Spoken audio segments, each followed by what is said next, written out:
Welcome to another edition of the Magpie Circle. It's a first because it's the first England manager we've ever had as our main guest on the show. But I guess as Notts County fans, we prefer more to think about Howard Wilkinson in conjunction with Jimmy Sirrel, leading Notts County into the promised land of the top flight for the first time in nearly 60 years. Howard, a very, very warm welcome. Really looking forward to taking a trip down Meadow Lane. Thank you very much, Paul.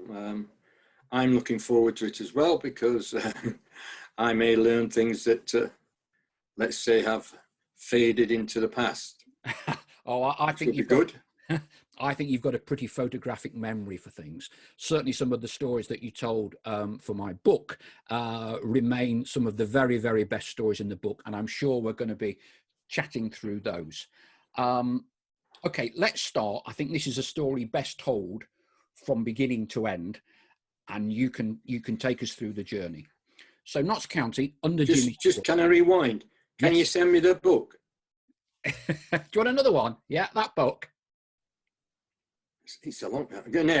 Anyway, carry on. I'm sorry I interrupted. No. Unprofessional. Unprofessional. No. Right. Carry on. So Jimmy Sirrel has worked a modern day miracle to bring the club by its bootstraps from 90th in the fourth tier of English football, all the way through to the second tier. But he's kind of hit a bit of a plateau, and we can't make the final step that many thought was unbelievable into the top flight. So Jimmy, very clever man, gives you a call in 1978, 1979. Tell us what happened. I was at Loughborough. I was working for the Football Association at the time, and we'd got an A licence course at Loughborough. I was sitting in the staff room and at lunchtime, and somehow when the phone rang, someone said it's for Howard Wilkinson, and obviously it was Jimmy Sirrel. So he'd done well there because that was no mean feat, tracking me down to Loughborough and then tracking me down into the right place in Loughborough. I won't do his accent because you can't, and half the time you couldn't understand it. Basically, he said, would I like to come over to the ground and have a chat to him? And I said, what about? And he said, coming here and being a coach with me. And my first reaction was, well, that's strange. I've only met him on coaching courses where he was a regular visitor.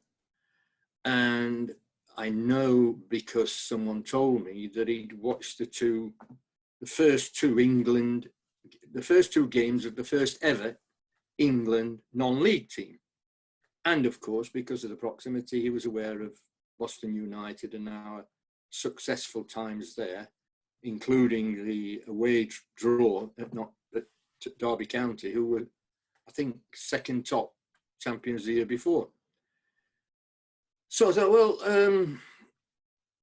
coach Jimmy Sirrel, heard about him, I don't know.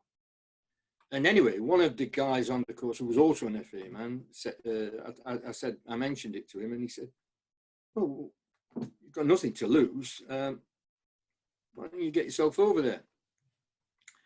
So the first opportunity I had, I drove over to Notts County, met Jimmy in his little rabbit warren of an office under the stand, and basically he outlined why he'd given me the call. He wanted me to come and, as he said, it's the only one I'll attempt. I said, why do you want me? I said, you know, I don't want to come here and carry the balls for you at the coaching session.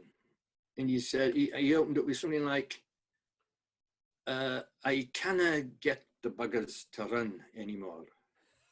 That's something how he started. Now that turns out to be an explanation of he didn't think he was making much of an impression on them compared with his work in the past. I maintained that I didn't want to come as the bloke who carried the balls. And eventually he persuaded me that I wouldn't be doing that. So I then had to ring Alan Wade, who was director of coaching at the FA and who I'd known quite some time and who I greatly respected and who'd helped me a lot in my coaching development. And the short story was, no, your contract here ends at the end of this year, and I'd like you to see out your contract. In fact, I'm not going to release you from your contract. Now, he later explained to me on a later occasion that he was trying to put obstacles in my way because of he was thinking like me about someone going to be Jimmy's assistant. So I rang Jimmy and told him, I rang the chairman and told him, and they both said the same thing, which is a huge surprise, and would be even more of a surprise today. And basically, Jimmy said, we didn't say when we wanted you, we said we wanted you. And if that's going to be January the 1st next year, so be it. He said, but by all means, ring the chairman. So I rang the chairman and basically got the same response. We didn't say when we wanted you to come. We said we wanted you to come. And if it's got to be January the 1st, so be it. So that was that. Without going into more detail about contracts and so on and so forth, that was that. So I let Alan Wade know, and he still didn't change his mind. Again, I think he was thinking, well, that's a real test. So if they stay true to the word, well, they really do want you. So I then spent the rest of the season watching Notts County. But this secret was known just to us three and close family. So I spent the rest of that time working for the Football Association and trying to be very discreet about the information I got. And Julie turned up at Notts County on, well, not exactly on the day, but just before, to say, you know, can we sit down, have a longer chat about the things we've been discussing already and so on and so forth, and discuss when you're going to start. So that's how it began, and that's how that saga ended. What I find fascinating were those early discussions that you had with Jimmy and also with the chairman, because Jimmy had always been a manager, had kind of taken a lot of things on his own back, yet his ability to be able to choose yourself and to empower you to do the job. For people that haven't read the book, some of the discussions that you had with Jimmy were about who picks the team. And many people thought for a long time, because your role was, you know, head coach, it was announced as that, or team manager. Many people, as fans, possibly thought you did put the cones out a bit and didn't realise you were effectively calling the shots from day one. As far as what happened on the pitch was concerned, that's correct. I couldn't see myself other than being that person.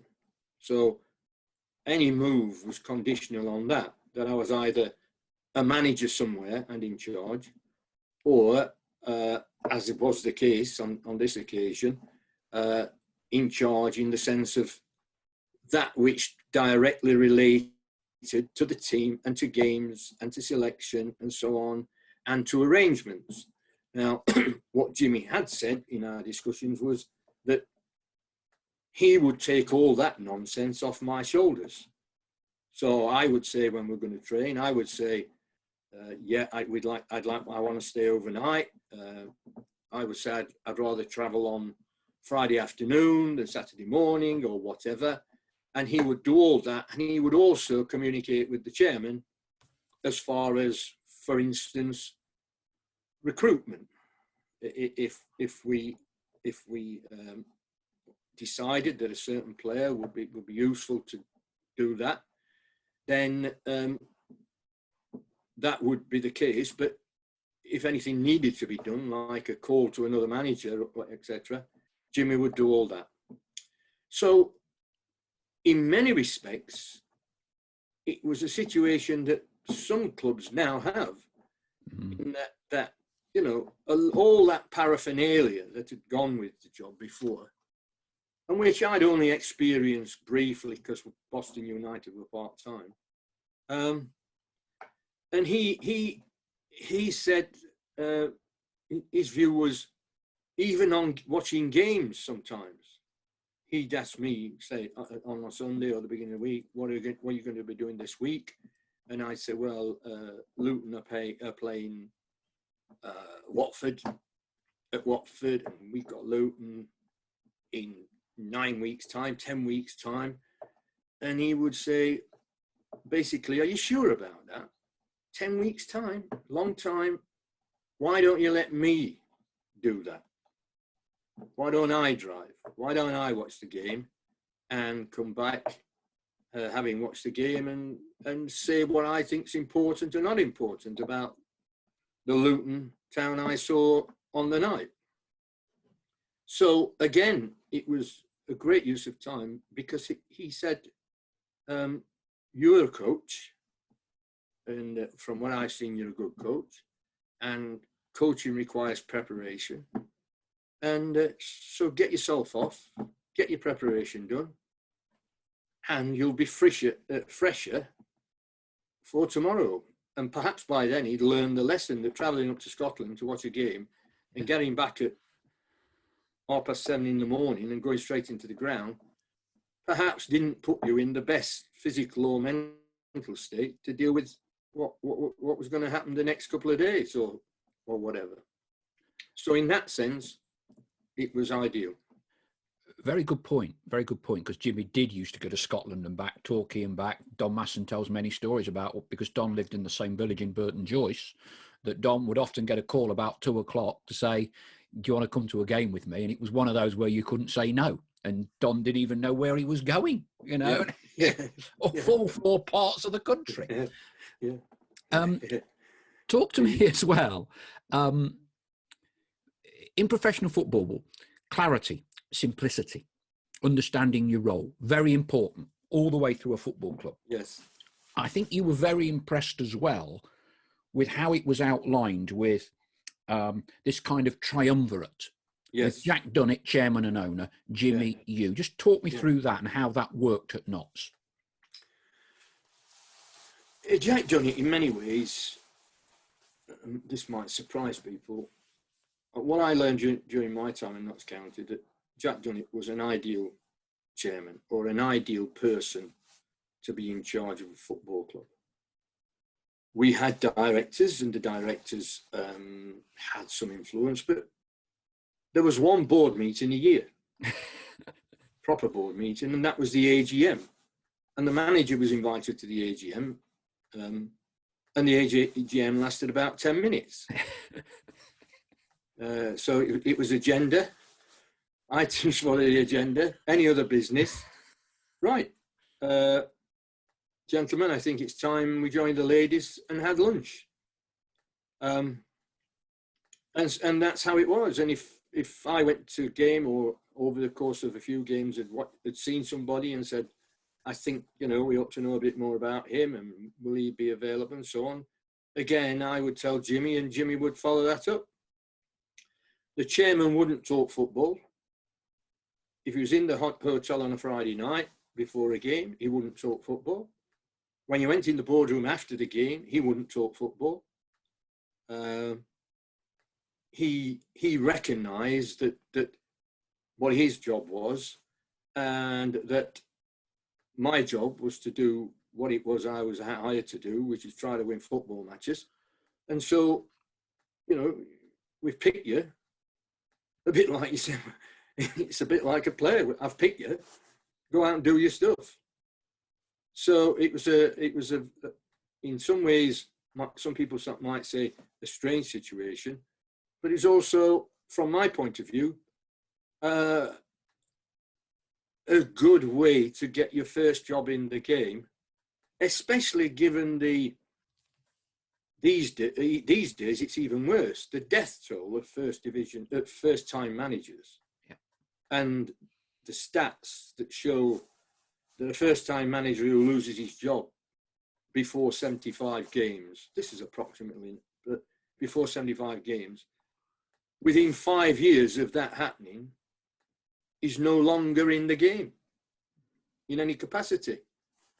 And how many first-time managers do get past 70 games?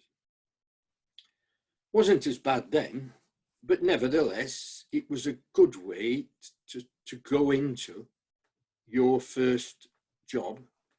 And it was, if you think about the army, the forces, in whom I had a great deal of interest at that time and still did, and as I progressed did, in terms of their leadership and everything else, you know, okay. They're huge on preparation and you know, being ready for the battle. They leave no stone unturned, and that takes time if you're going to do it properly.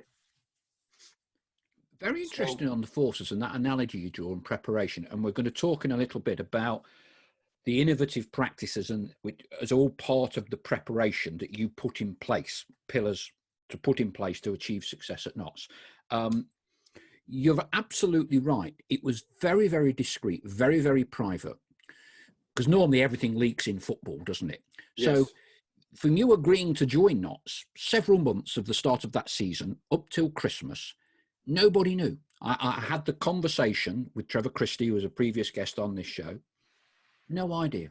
Don Masson, no idea. So it's quite weird in a way that you could be incognito. You didn't even need to put a disguise on. You could be at Meadow Lane watching the match, processing, understanding, and at that point, I guess no one really knew who you were, did they? No, well, even if I went to Meadow Lane to a game, I was in the stand, and the only difficulty was what it could have been. I'm in the stand taking notes, but then the stand wasn't always packed. That's an understatement, Howard. So sometimes it went too difficult to find a seat where you've got a great view. But most of the time, I was watching the opponent. I didn't need to watch the Notts team that much. And initially, it was better that I didn't. It was better that I, as it were, focused on other teams in that division and made myself more comfortable with what was going on in the division than it was to be watching Notts County. My focus on them started to develop later as the season progressed and as the season neared its end, because by then I was thinking about the next season and what we needed to do and when we needed to do it to get off to a good start. Okay, so let's just how important a good start is. Yeah, so you were unveiled. Again, this is a wonderful story. In December, or to the fans, your first game was New Year's Day, as I understand this, against Cambridge United. Yes. And so New Year's Eve doesn't exist as far as a professional footballer is concerned. They're all tucked up in bed, no imbibing of any alcohol. And if I set the scene, you'd gone, all of you as a group, you'd gone to the Post House Hotel, Sandy Acre, New Year's Eve, ahead of this home game against Cambridge. This is your first game organising, doing it. Tell us what happened. in the post. Yeah, my first game, and I think possibly the first time for a home game they'd spent that night in a hotel. I think. Really? I could be wrong. But I said, look, I think it's important. Remember, back then, players were not as fastidious with their, if you like, physical, mental, emotional preparation as I'd like to think they are now. And I felt rather than ask them to resist the temptation, to, as it were, prevent the temptation. And bearing in mind, we've got quite a Scottish influence within the team, to say the least. So we check into the post house. I get into bed on this corridor, and after about 20 minutes, quarter of an hour, I'm hearing noise, but after about 15 minutes, 20 minutes, I'm still hearing noise, and I start to think, hang on a minute, we've come here to get a good night's rest. So I ring down to front desk, and the gentleman says, okay, sir, I'll go and check on it and I'll come back to you. So he goes in to the location, sees the number on the door and turns around because he's realised something when he saw the number on the door. And he said, he rang me back and he said, Mr. Wilkinson, I'm afraid the room in question, it's down to 2 players, Notts County players. They've got that room. But I think there's more than 2 players in that room. So I thought, oh, here we go. First test. So I wander down the corridor, knock on the door, and the door opens. I think it was Ian McCulloch, I'm not sure, but quick as a flash. Oh, Howard, come in. Come in. So I walk in, and I think everybody in the squad on the sheet were in there, except Radi Avramovic and Jeff Blockley, who I later found out were rooming together. Well, didn't find out, I knew that. And they decided, no, it wasn't for them. Yeah. Raddy, of course, having come from where he came, it wasn't part of the culture there. Yeah. And Jeff Blockley, because he decided that, it wasn't a good idea to be drinking alcohol the night before the game. So in I go, and quick as a flash, one of them, and it was either Don Masson, again, Ian McCulloch said, oh, good. We're just going to toast the new year. Would you like to drink? So I said, yeah, okay. Thinking on my feet, yeah, okay. So that happened. And I said, now, thank you very much. I've enjoyed that. I'm sure you have. Now, let's get back to our rooms and get ready for tomorrow. Which in some ways was a measure of the size of the task, if you understand where I'm coming from. So, yeah, that was my initiation to Notts County on a match day. I think you've mentioned to me before, lovely story. We drew 0-0, by the way. So at least we kept a clean sheet, firing blanks up front. But it's probably because Raddy wasn't there and Jeff Blockley wasn't there. So you got 2 of your back 5 weren't there. You weren't much older than the players at this point, were you? Were you what? No. Early to mid 30s? Yes. We're always 78. Yeah, mid 30s, yeah. 33, 34. You weren't a household name. You mentioned just there a test. Were you bracing yourself to have to assert, if not, I suppose it is authority, but get respect from the players? We can move on to in the summer. There's a kind of a seminal moment. But as a young manager on the block, was this quite daunting for you as an individual?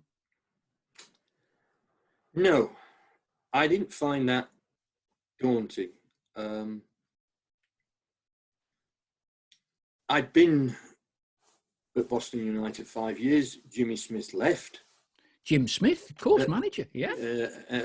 And Jim recommended me, as it were, to look after the team with and Keith Joblin, and so we decided I would look after the team, and again he would be, if you like, deal with matters not directly concerned with the players or with the games and so on. And a very good chairman again, who ran the club, Mr. Malkinson. Lots of funny stories and good stories about Mr. Malkinson. So in a sense, without knowing it, I'd practiced. I'd had 4 years of practice at Boston, where we were very successful.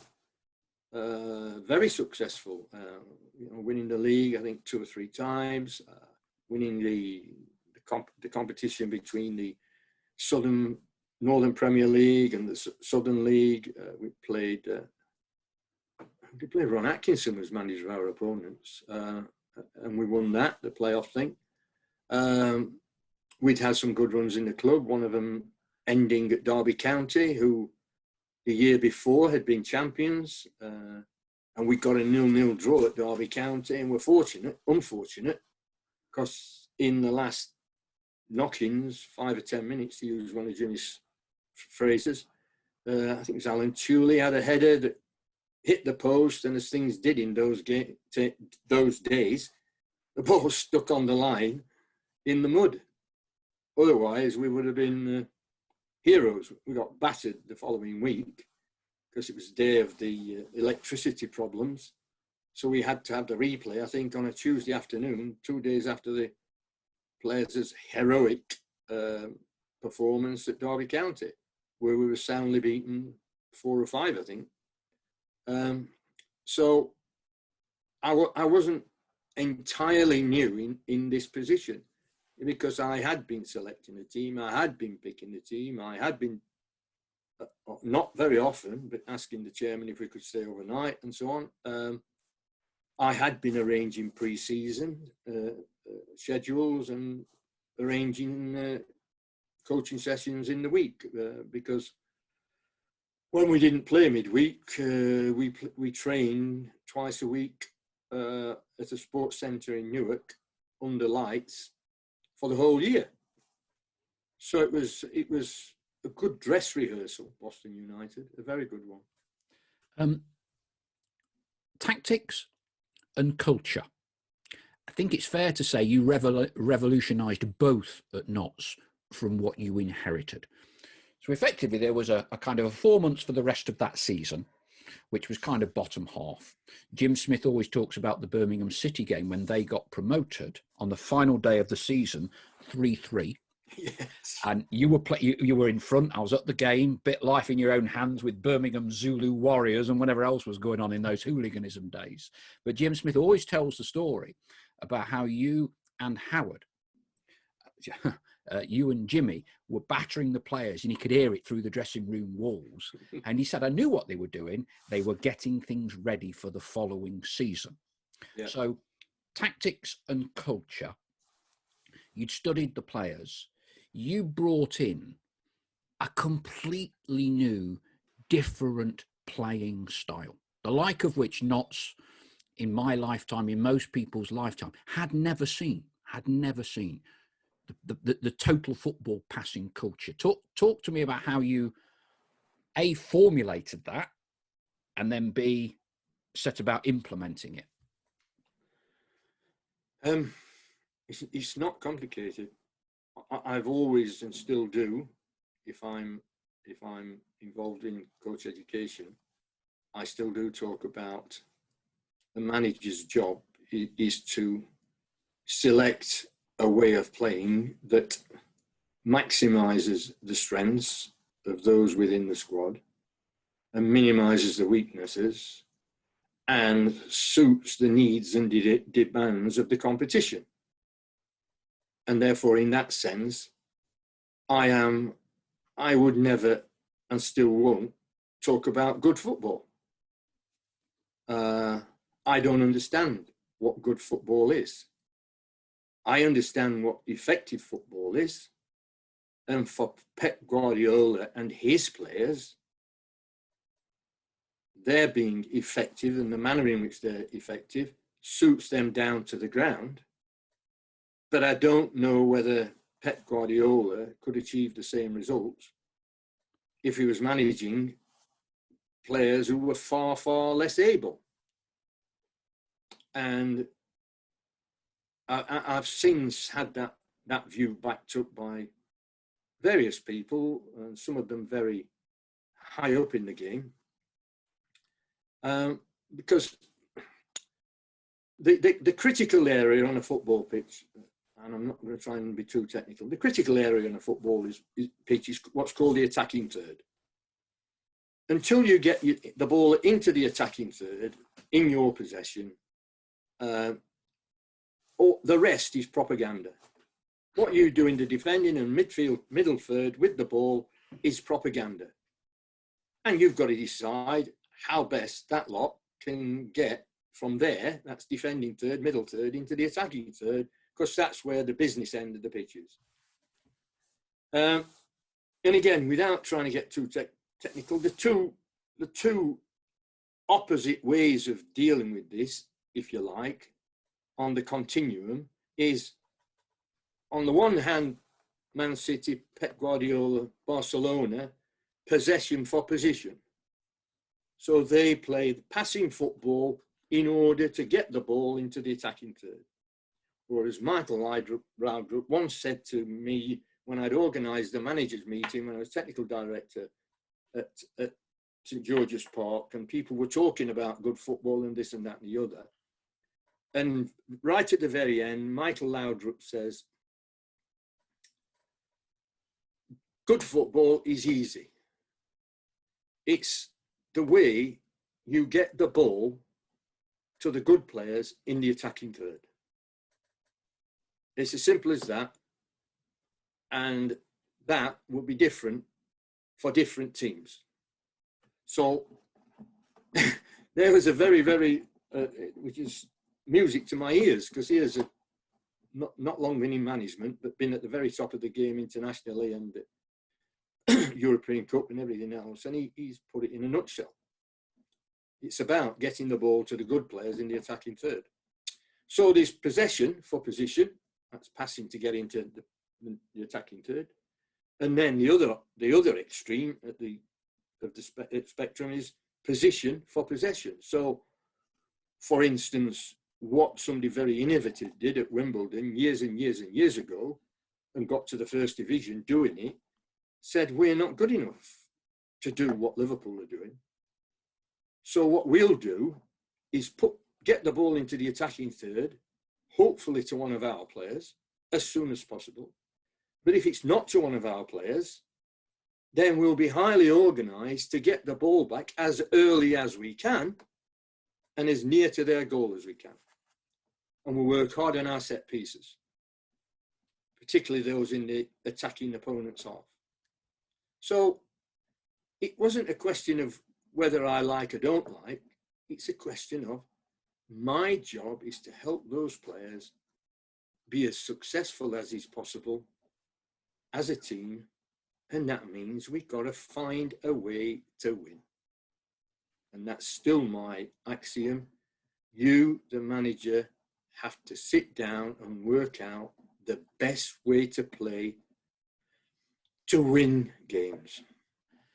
And having watched Notts, you took a view, I think the phrase you used to me, these players can all pass. Yep. Yes. Yeah. During the course of that second half of the season, what I'd seen more in practice than in games, because we found it hard to win games. Yeah. And it's hard to change a team at that stage, especially when results aren't going well. What I found and decided was that more or less, there were enough players at Notts County who could pass and control the ball to do that. And anyway, we couldn't do the other way because we didn't have players to deal with position for possession at that time. And this was definitely the best way to deal with winning in that division, because I had in Don Masson an orchestra conductor. I had other very, very skillful players on the ball with qualities. And my job was, as that first half of the season progressed, my job was to, as Jimmy said, used to say, after a game, sometimes he'd say, forget that this weekend.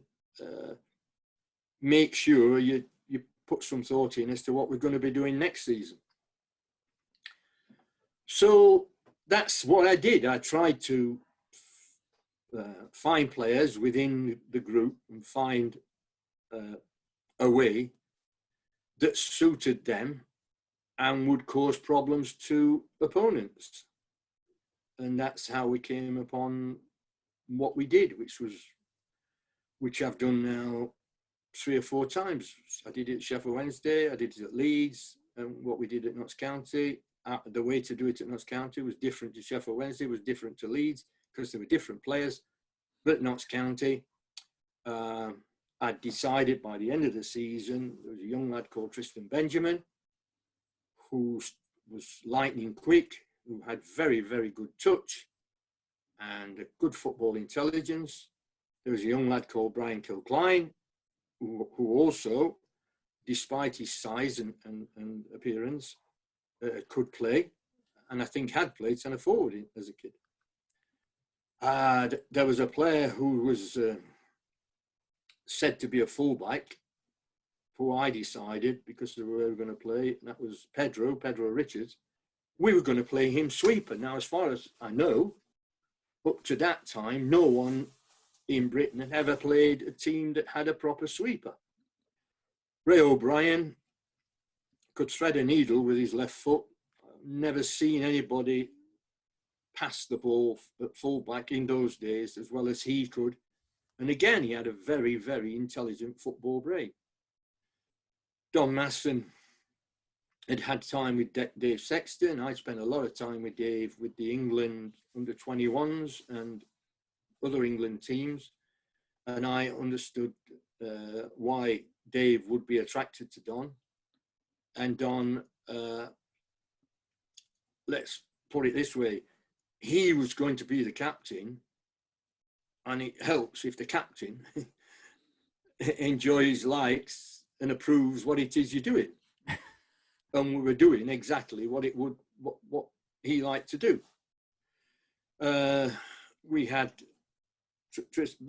up front, we had Ian McCulloch. I decided he was a wide player, and I decided that that he could fit into this formation, playing, as it were, as a support striker, but with license to, rove wherever he wished. He was also very quick, and he was also very, very brave, and sometimes stupid in those being brave, because he'd do things that you think, oh my God, he should have done that. He could have copped for that, and Gordon Mayer was again had excellent touch and could get up and down the line and could beat someone and was pacey. David Hunt, I said to myself, David Hunt's going to be a Nobby Styles for us, but he's going to be a Nobby Styles with maybe a more varied way of playing, and a lot of it will go unnoticed because he'll make runs not for himself but for other people. So we had interchange of position. Pedro and Don would often swap.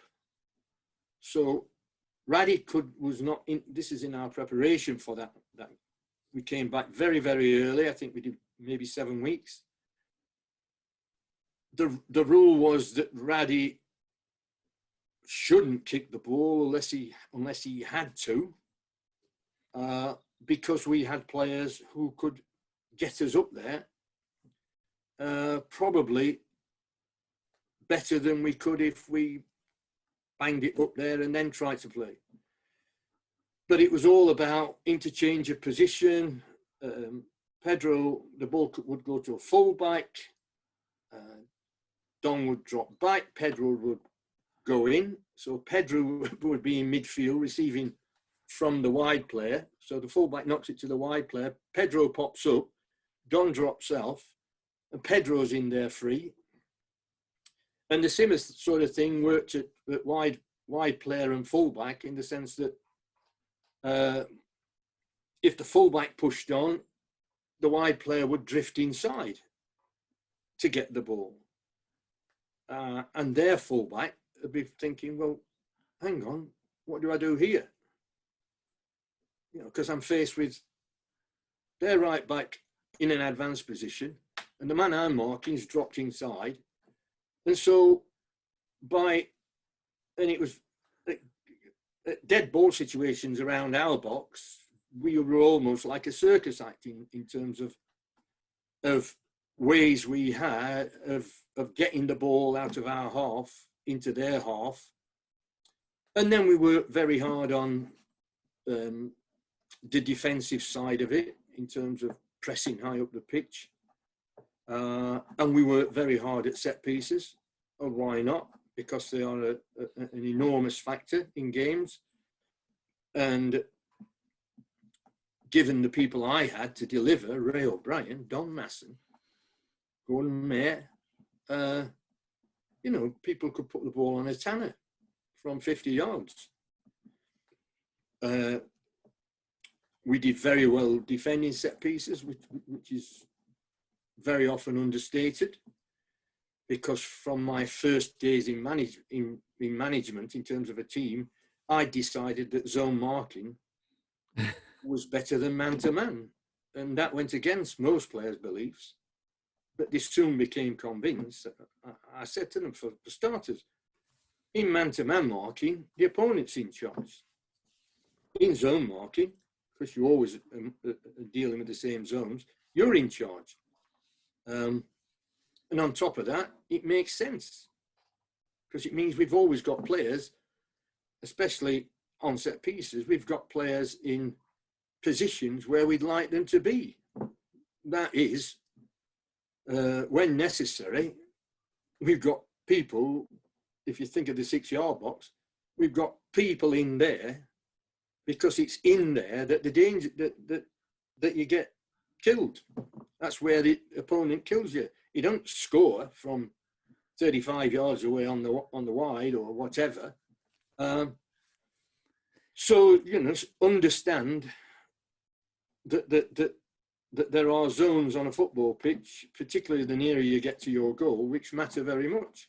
And therefore, those zones should be dealt with, and not, as I still see on television now, I'll see on television now, a free kick wide, so 35 yards from goal or 30 yards from goal, it's a wide free kick, or a free kick down the side of the box, or a corner kick, but particularly out wide. And I'll see strikers making runs and their decoy runs, and the dangerous area of the pitch where you want your centre-half isn't guarded by your centre-halves, because they followed these two runners. And the opponent said, and we'll shift them and we'll get people in between them into that space against lesser defenders, usually. So we were, in the early days, more or less nearly everything we did was a surprise. As if we're certainly the only team that zone marked. We're certainly the only team. There's only West Ham vaguely similar in playing style. As if to prove that point, because we talked a little bit about space marking, I've pulled out something from my book from Brian Kilcline. And Brian says, I was taught by Howard about how to play centre half. He totally changed the way we played. He was a space marker. All the other older lads had been brought up to mark players. I was taught to mark the space, and that was fine because I was young. But all the other senior players were kicking off about it. This is interesting. There was such an air of dislike for Howard when he first arrived. What used to drive the players mad was that everything he told us to do worked all the time. Great. Everything you just said there, Brian, a young 17, 18-year-old lad, has backed everything of that up. Yeah, well, it's two things that matter very, very much if you're the leader. Again, and I learned this way back from the military. That for any leader, the two most important factors are trust and respect. And then you can go on forever, because I'm not talking about leadership in football field, I'm not talking about leadership in the army, I'm talking about leadership in any walk of life, that they have to trust and respect the leader. They have to trust his judgment. They have to have learned that if he says something, he's generally right, correct. It is the best way to do it. And if it's not the best way to do it, at least if we do it that way and stick to it, we'll have fewer casualties. And then if we, as it were, go making our own mind up when the enemy starts to attack us. So trust and respect, very, very important. And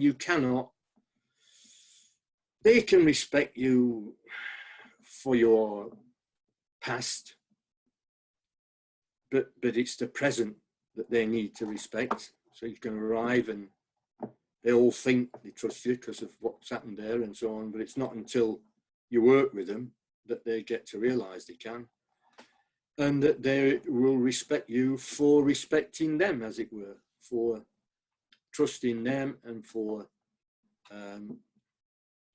trying to be as fair as you can in terms of the decisions you make and how you make them, why you make them, etc. And I still talk about that now with young would-be managers, and also very important is experience in terms of, I've already talked about first-time managers and the terrible casualty figures that are with them. So it's very important to get that, and then to as it were, build on it by trying to give them a structure.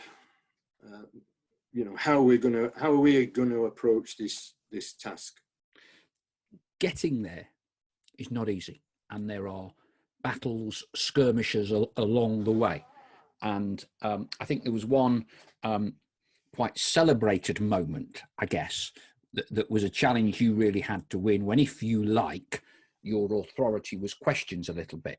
You transformed the career of Pedro Richards. Pedro was not always an easy person to manage.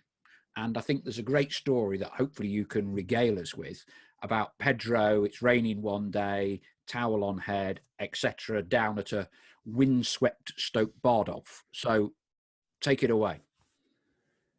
Yes, you've summed it up perfectly. I recognised that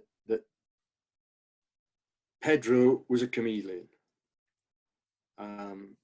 At his best, he was brilliant, but all too often he could spoil his best by being at his worst. And being at his worst was him resorting to his perverse, if you want to call it that, character, his I don't feel like it today, so you shouldn't expect me to feel like it today. So I thought, when I decided that he could play from what I'd seen and from what Jimmy had told me and so on. I thought, well, I need the first situation I get to deal with him and let him know where we stand. I have got to take that. No matter when it crops up, I've got to take it. And of course, in my time at Boston United, you do get to recognise that some situations are more testing than others. For instance, training when it's peeing it down, and you decide that you've got a priority that you need to deal with and it needs to be dealt with now. So in some ways, I created that situation by telling them that tomorrow you're going to be back on Tuesday afternoon because we've got things we need to do. And tomorrow just happened to be raining when we all woke up, and you might have said, well, we'll forget what we're going to do this afternoon. But given what I'd seen up to then, I thought, no, we'll do it. And I'll get to see the true colours of one or two of them maybe, or maybe I won't. And so Pedro comes out for that session with I can't remember, he had a towel or a hat on. And I said, look, Pedro, you need to get that off because we're going to be doing set pieces, and you can't do set pieces properly. You're wearing a cap or whatever, a head covering. And he said, well, I don't want to. I said, well, I'm sorry, you've got to. And he said, no, I'm not. So I said, okay, you better get off, and I'll make contact when I think is the right time to make contact for you to come back. So he walked off, and we didn't see him for quite some time. Certainly not the next day, and certainly not that week. But anyway, he did turn up at the football ground one day because I got out my car and I saw him just going into the players' entrance, I think. Anyway, I intercepted him, and we had a frank conversation, as it were. He came back, and so that sort of, I put my marker down because I'd recognised that next season he might be part of the greater scheme of things if he could be persuaded that he's better and he's happier on the pitch playing well than off the pitch. And so when we started the following season, he was late back, and I thought, oh, right, that's it done. But then Jimmy, as he said he would do, Jimmy made inquiries, and it turned out to be that there'd been a family illness, I think in Spain, and that was the reason for his delayed homecoming. So because we'd got a long time to go, I think it was 7 weeks, which was just amazed them. If it wasn't 7, it was 6 weeks pre-season for definite. And during that time, I'd agreed friendlies with, if you like, starting at like almost pub team level, which would allow us to do what we had been practicing when we'd got the ball. And it would give us a lot of opportunity, rather than to say, well, no, we won't do that. We'll go and play, or we'll get Arsenal to come here because they like to play us away from home for a friendly. But we won't learn much out of that game. Not as much as we'd learn, if you like, rehearsing before we debuted on stage on the first night of the play. So that's what we did. We had rehearsal, and then practice during the game, and then rehearsal again, and then practice until we got it grooved, and it came natural. And I remember playing a friendly away at, I think it was Bristol City. That's right. Jerry Gow. And we passed the ball for fun. But the game was a draw. It might have been 0-0, it might have been 1-1, I can't remember. But we passed the ball for fun. They were running all over the place, chasing shadows. And as we came up off the pitch at full time and we're walking up the tunnel, he comes alongside me and says, "You, bleak, get relegated playing like that." And I said, "Well, we'll see." And he went left and I went right at the top of the... But that was, you know, that would have been at the time a fairly common response until we got started. Okay. Don Masson, who bought his book out quite recently, and he talks in very much glowing terms about your approach to it, and it was kind of exactly what he wanted to hear, what he wanted to see, what he wanted to do. And you used a phrase which I thought was very interesting earlier when you said he was conducting. He was a conductor of the orchestra. If you got the conductor buying into everything, and Don was a class player, he was a class player, no two ways about that. And I think it was after an early season game at Newcastle where you drew, but Don was eulogising, wasn't he? And if you've got Don in a good place, the others are going to follow, and you know you've got a harmonious dressing room, don't you? Yeah, it was... we drew 0-0 away from home at Newcastle. Obviously, they were much more favoured than we were at the start of the season, and they hardly got a kick. But as football is sometimes, you know, even now you look at the stats that they give us now, and you look at number of shots on target and amount of possession, and football is probably the most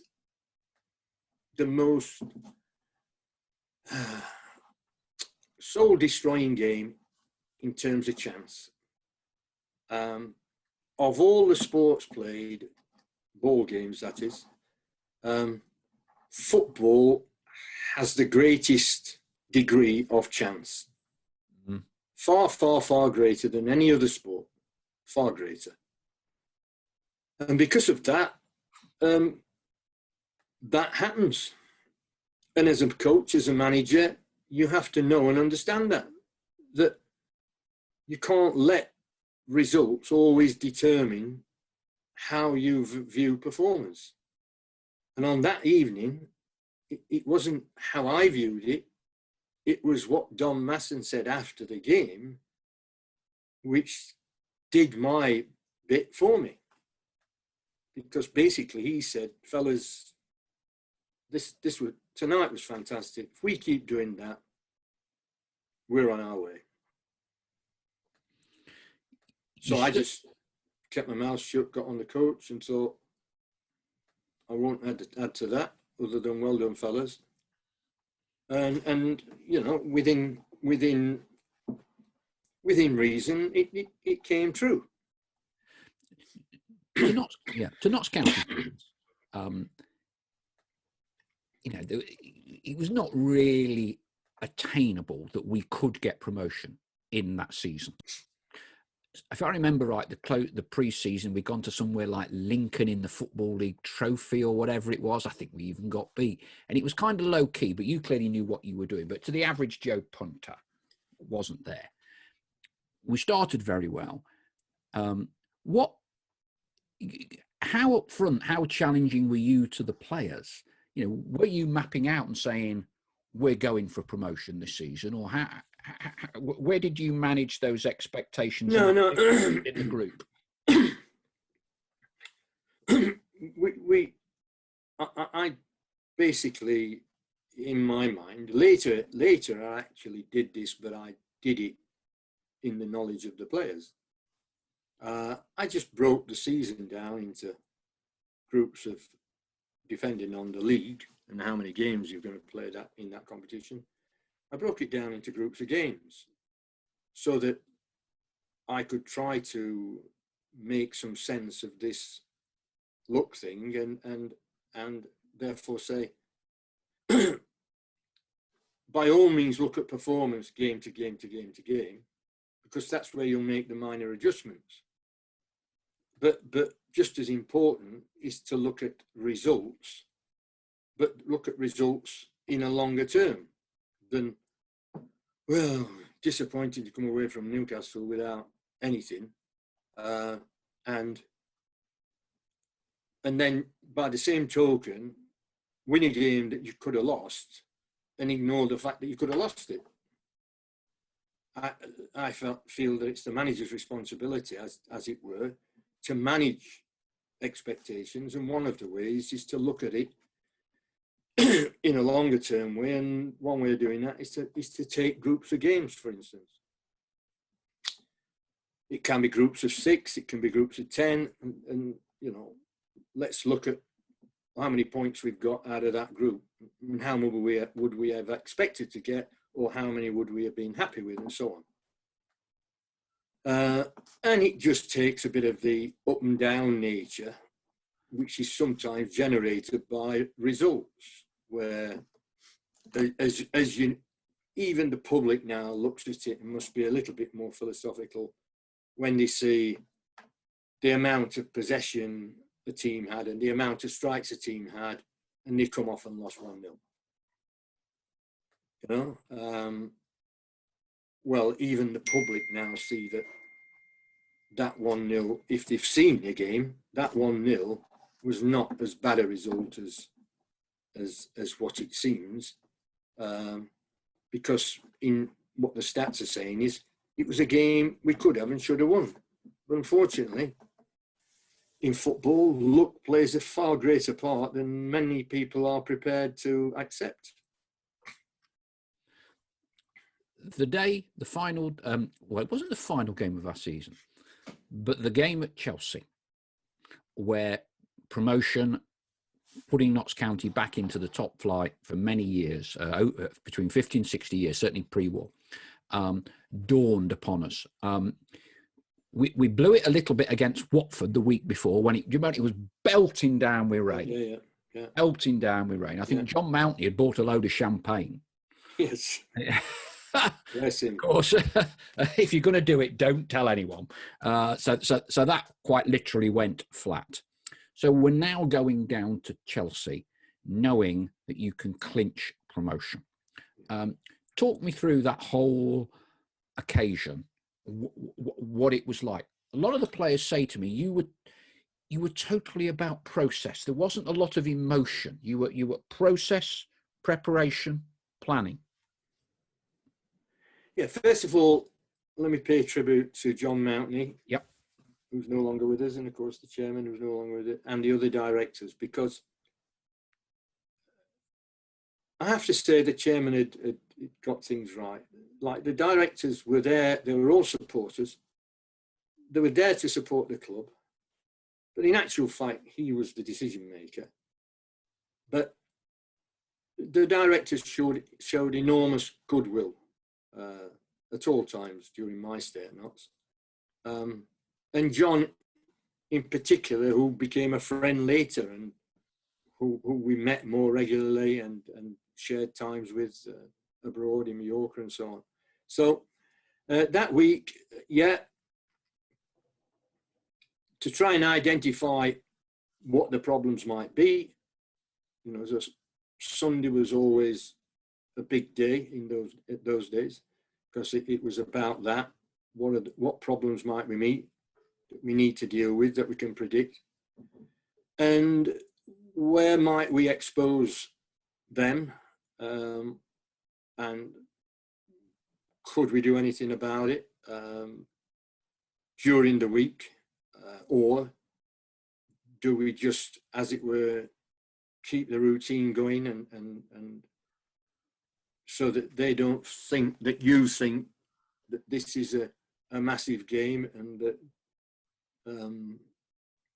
because you want them ready for the game and ready for the occasion.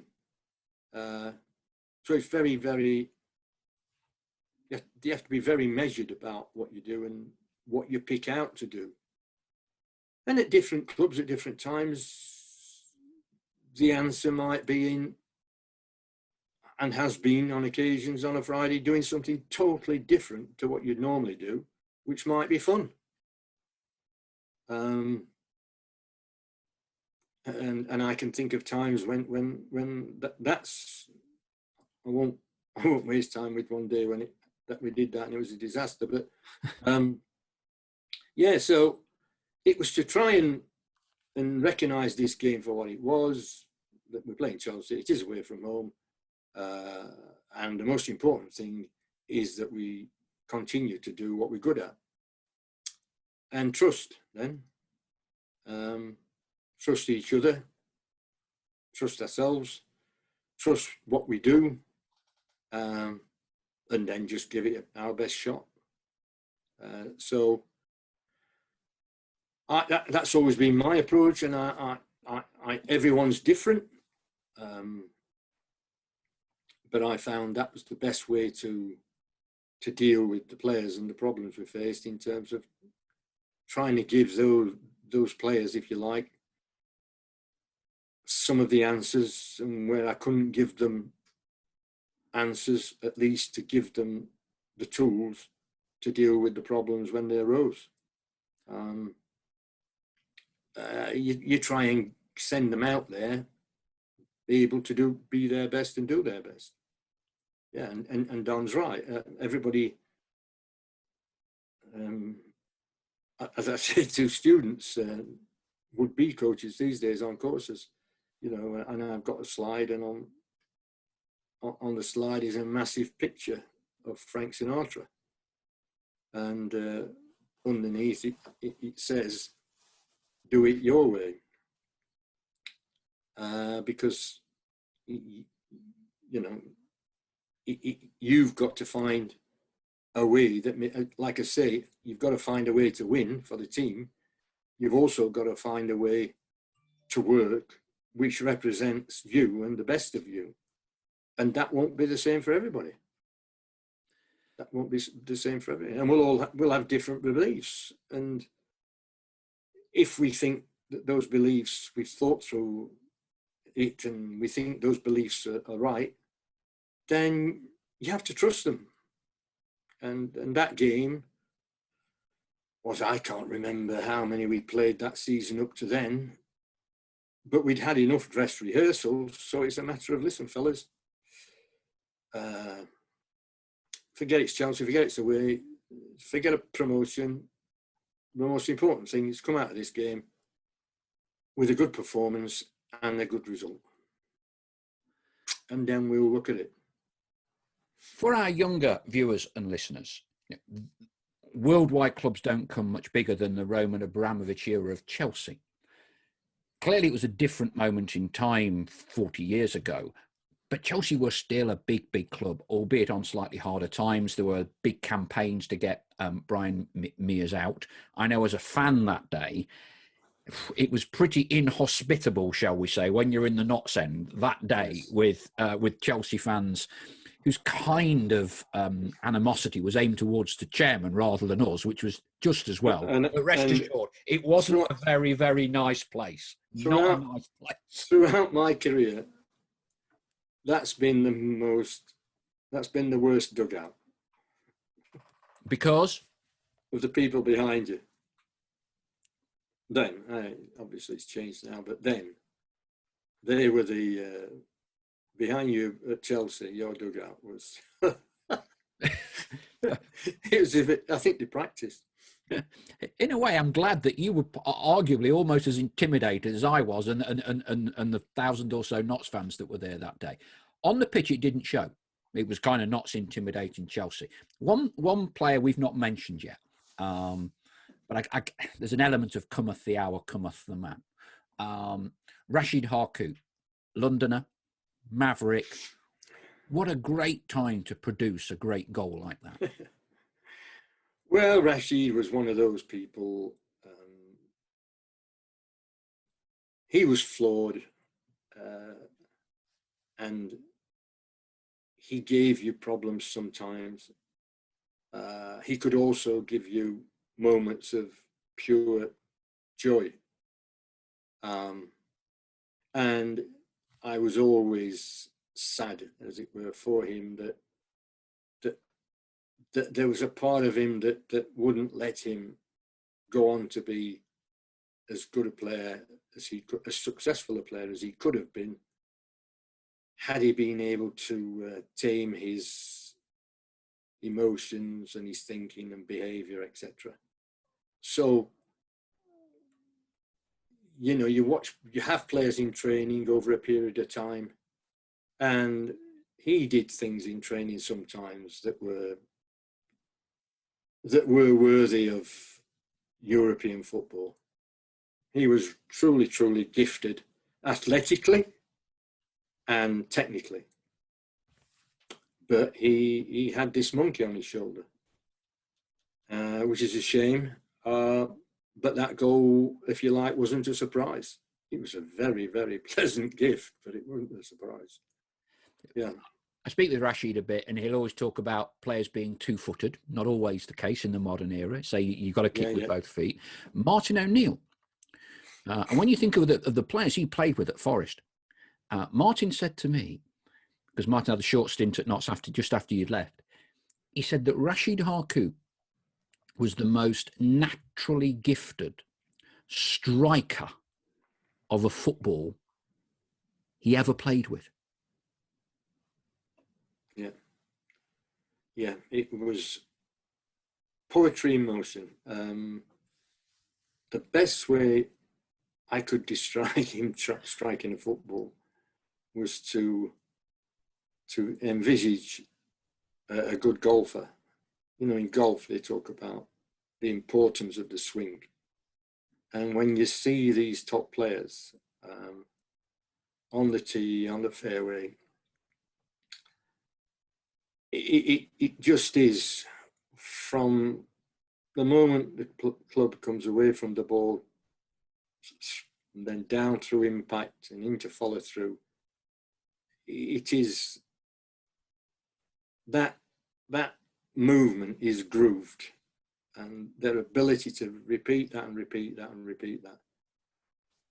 And Rashid was the same, but he got a lot more clubs in his bag than Gary Player ever had. So, how did we sign him, Howard? Was that you? Was that Jimmy? Because he'd kind of been down London, and then to bring him out of that environment up inverted commas, as London people might say, up north. How did you end up with him? It was a combination of Jimmy and his contacts, I think, and it was obviously then we were talking about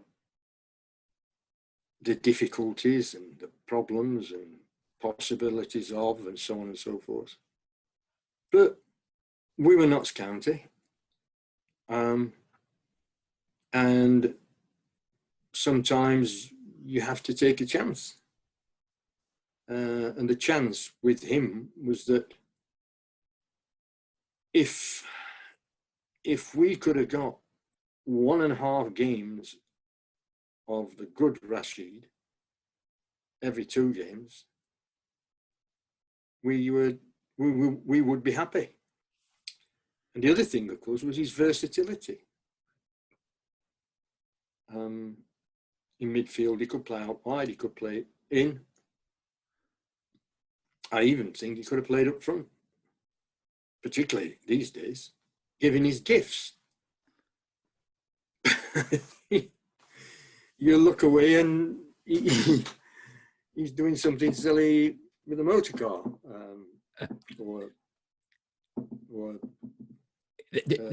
What happened on that? Because Brian tells Killer tells the story, because effectively they've been having, let's say, a bit of boy racers, shall we say, the two of them, and the cars both crashed and written off, expensive cars. It was on the front page or the back page of the Nottingham Post. So as a manager or head coach, what do you and Jimmy do in those situations? How do you handle that? Well, as we did for a lot of that season and the next, you just have to look at the greater good, because it's fantastic if you've got, for instance, the riches of Pep and so on. It's easier to take stances, but when you haven't, then you have to make the point. You have to let them know that you think it was reckless, that it was putting results at risk, that it was putting the rest of the players at risk, because for one thing, it might mean that they are not available to play, and so on. But you have to say to yourself, well, what are my alternatives? And if your alternatives don't seem to offer as much on the upside, then sometimes you have to go with it and then pray. Let's get back to Stamford Bridge. There's an invasion. Trevor Christie tells us how he was almost in tears as when the players were brought off the pitch because of pitch invasion by the Chelsea fans. But that the referee said to him, "Don't worry, we'll finish this game even if it's at midnight." Because there'd been a ton of announcements saying we might abandon the game if you don't get off the pitch. Yeah. What's going through your mind at this point? Well, what do you think? It was you try to cater for everything. What might happen? What might happen? What might happen? But when that happens, it's out of your hands.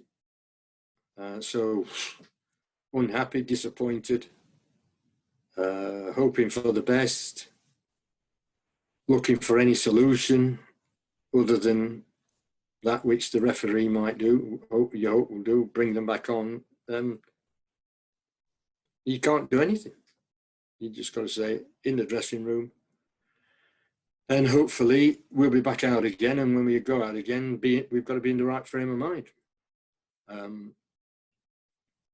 You've got to reflect what it is you want them to be when they go back out there. And sometimes that might require anger, sometimes it might require humour, sometimes it might require confirmation or reaffirmation, and so on and so forth. You just try to produce the response that's most appropriate in that situation. The final whistle is blown at Stamford Bridge. You've gone in 18 months, 17 months, from being, with the FA, from managing Boston United, to now taking a team into the top flight of English football. What are your immediate thoughts? Do you give yourself a pat on the back, or is it just business as usual, need to think about next year? Everybody's different. I think everyone's different. For me, end of season, just always an enormous, just a deep exhalation of because I found it, I always found it very wearing. I mean, at Sheffield Wednesday, we got promoted in one season. At Leeds, we got promoted in one season, and going on to do well, and so on and so forth. By the time the end of the season comes, you're whacked. You're whacked. And I learned very early on, and Jimmy reinforced it, that you've got to give yourself time away. You've got to get away from it. You've got to go and whatever it is you do, but get yourself separated and concentrate on what a holiday should be about, which is in the case of a football manager those days, doing nothing, just giving yourself time to take a few deep breaths, get some sunshine, and just clear your head.